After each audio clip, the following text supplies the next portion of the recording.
Oh my God, welcome. I'm Catherine, and this is Off Topic with Catherine, where stories spill over, lessons get learned, life gets messy, just like it should. Welcome to my episode today. Today we're going to have a lot of fun because I'm going to be talking to you a little bit about my mother, my very special mother, and many of her expressions that at the time I thought were absolutely ridiculous. But soon learned that she wasn't the only one saying those things. But before we start, Stini Llamas, nice coffee. And I hope you've all had a nice week and a nice day today. So here we go. Now, growing up, when my mother wanted to express herself a certain way, she never did it in a way where I could simply understand most of the time what her point was or the point that she was trying to get across. I don't know if she did this with my brother, actually. I've never asked him, but I don't remember. Maybe she did, and I just kind of don't remember. But when it came to me, her daughter, often I would get confused by her expressions, and I get very annoyed. I thought she was the only person in the world using such ridiculous words to express herself. And she did this regularly and often. Now, thinking back, there were several different times when she would use these expressions and times of the day. Now, I just wrote some down, and when she felt that she couldn't make me do something that she'd want me to do, she'd use her threatening expressions. And when we translate these into English, they sound quite ridiculous, quite funny, actually. And I'm sure most of you, if you're Greek like I am, from that generation, I'm sure you've heard of these expressions many times during your life as well. It's just that I sort of never really started sharing this till later on and realized that it wasn't just my mom. Again, my father never did this. I don't know, he just wasn't his thing. But here we go. So when my mother wanted to threaten me, because I was a girl, and she thought she was losing control over certain things that I was doing, this is what she'd say to me. Especially growing up as a little girl, she would say to me, if you do that, thasefai obabulas. Translation, the boogeyman is going to eat you. But in Greek, it sounds so much harsher, so much more, so much scarier. Thasefai obabulas. And she'd make these facial expressions. And here I am, a little kid, and I'm thinking, oh my gosh, really, this is going to happen to me. And sometimes my friends and I sit now and we laugh about it, because it wasn't just my mom, it was their mothers as well that would say this to them. Or a better one, the cephalolikos, which is the wolf is going to eat you. Now, I've mentioned many times that I have an older brother, not much older, he's just 1.5 years. But my mom would always make me, fix his bed growing up. She'd say, you have to go fix his bed. And I'd say, well, why should I go fix his bed? Well, because if you don't fix his bed, the wolf's going to eat you. She would say that to me. So guess what I'd do? I'd run and fix his bed for the longest time, because the wolf was going to eat me. And I actually believed that the wolf was going to eat me. Or even better, when she was really, really angry at me, she would say to me, "Tasutrixo tadodia." Now, when we translate that, it means that I'm going to grind your teeth. And when she would say this to me, she would grind her teeth. So I really understood what what she really felt that she was going to do. And I would literally be terrified. It's like, oh my gosh, she's going to do this. So that's when my mom was angry at me or at whatever. And she wanted me to really do what she really wanted me to do. Now, there were some other expressions that she would use often regularly. And this is, if I actually thought something was going to happen, if I believed in something, and I would say, this was not when I was a kid, this was till I left the house. And I would say to her, Mom, this is actually going to happen, or this is a situation, or this is the case. It's a fact. She would say to me, if that's true, or if that happens, na mu tripisis timeti. Translation, pierce my nose. Now again, in English, piercing your nose, you're thinking, you're going to pierce your nose, put like a ring, a piercing. No. In Greek, it's a lot more savage. Like you're going to literally pierce my nose, like with a stick or something. So she would say this to me.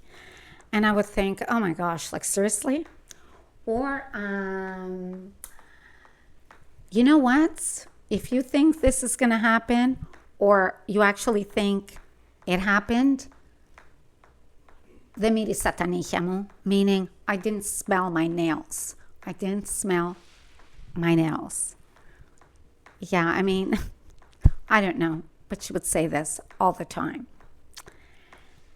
Now, when she had had enough, because there were times where, she had had enough and she just couldn't deal with it, couldn't deal with the situation, couldn't deal with me.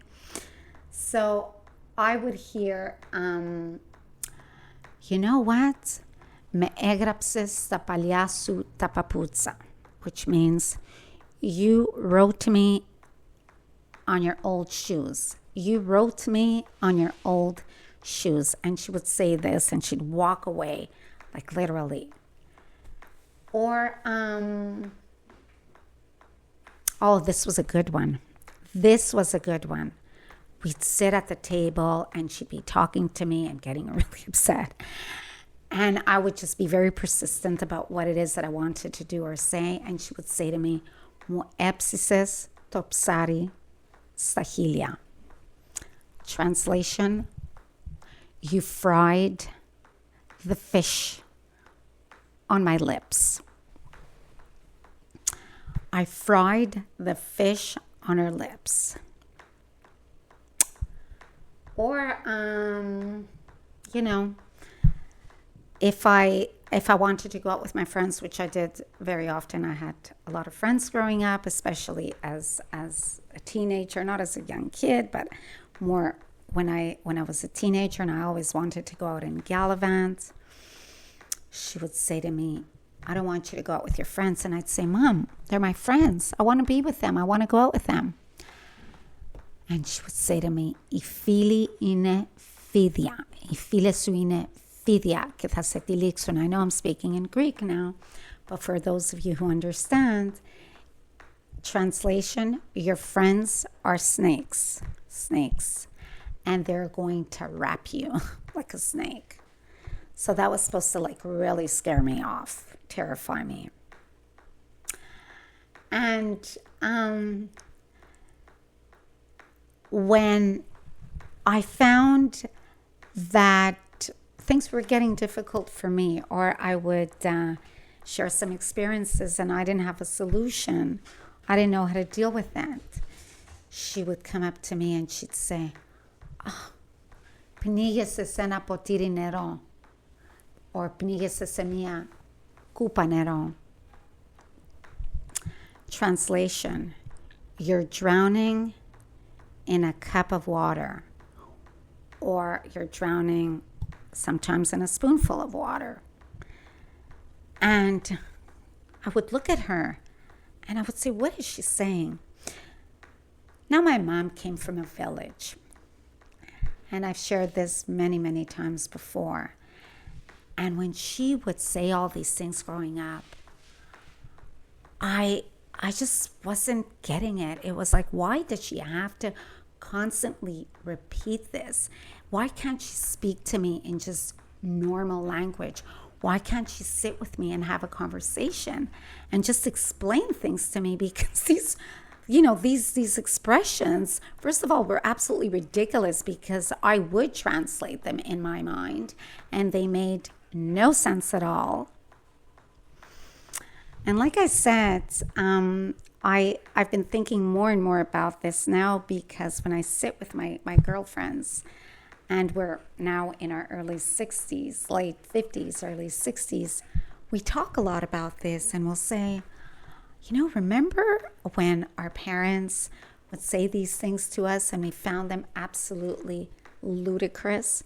And actually, my friend had a good point the other day when I said this. She says, we think like this about our parents now.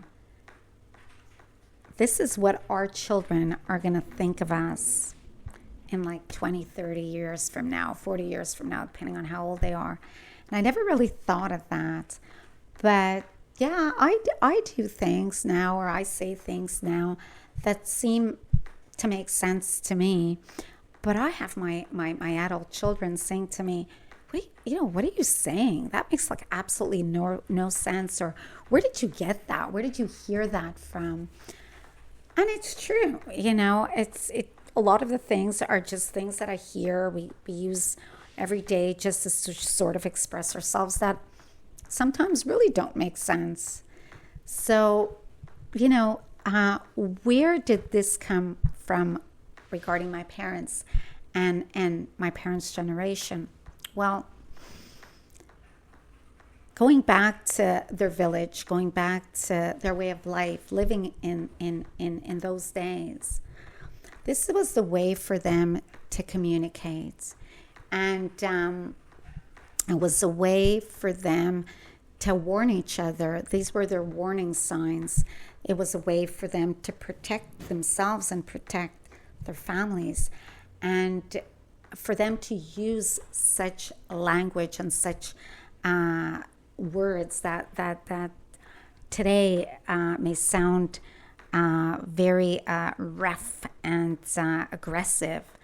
Well, I think the intent was to sound that way in order to instill some kind of fear, and for them to create an awareness, and to tell their loved one, their children, or those who they were surrounded with, to be very, very careful, and to perhaps not be very trusting of everything and everyone around them, because that was their world. That's how they grew up. So maybe they experienced times where they did have friends, where they thought they had friends. And this didn't start from my parents' generation. It started way before them, and it just kind of got passed on with the generations. And they lived a lot of hardships. They experienced a lot of hardships. So probably it was very common for them to have had relationships that maybe they thought they were friends, and then it ended up to be anything bad. So this is where their sayings, this is where they started coming up with all these expressions. Or, when they would say, I mean, can you just think of that translation? You fried the fish on my lip. I mean, just the thought of something like that, it's intended to sound terrible, because, who can possibly think of having a fish fried on their lips? So when they were using that, it was like, what? Oh my gosh, I've had such a hard time with what's happening right now in my life, and what you're saying and doing to me, that this is what it feels like. So thinking back to all those expressions and trying to translate them, now they make sense. I mean, I wouldn't use them, but I use them now and kind of laugh at it, simply because it sounds, my gosh. But they're truthful in their own way. The reason that they used those words was intentional, and I guess that they were also effective because, like I said, when my mom would use that with me, I would stop and I would say, oh my gosh, she's telling me the babula is going to eat me, the monster is going to eat me, or the boogeyman. I'd have to stop in my tracks and really be terrified. Also, again, they weren't educated. They didn't know how to express themselves differently in those days. And again, there was a lot of superstition involved way back then. So you have to keep that in mind. So I thought that it was very worthwhile mentioning this now. And then again, I was having this conversation with my girlfriends not long ago, and we were, we were trying to figure out, oh my gosh, how is it that our parents raised us with this? And thinking at that time it was absolute nonsense. But, they had their reasons, and, they worked for them back then. And again, there was an intent behind it. This is what they knew. This is what they did. And that was the best that they knew how to do back then. So I thought I'd share that with you guys. And, just at the same time, have a little bit of a laugh about it. So thank you for listening to my episode today. And if you remember any expressions or anything your parents would say that you'd like to share with us, you could certainly let me know. And again, thank you for joining me. And just remember that life's a little better when you go off topic. Have a nice week, and see you again next week. Bye now.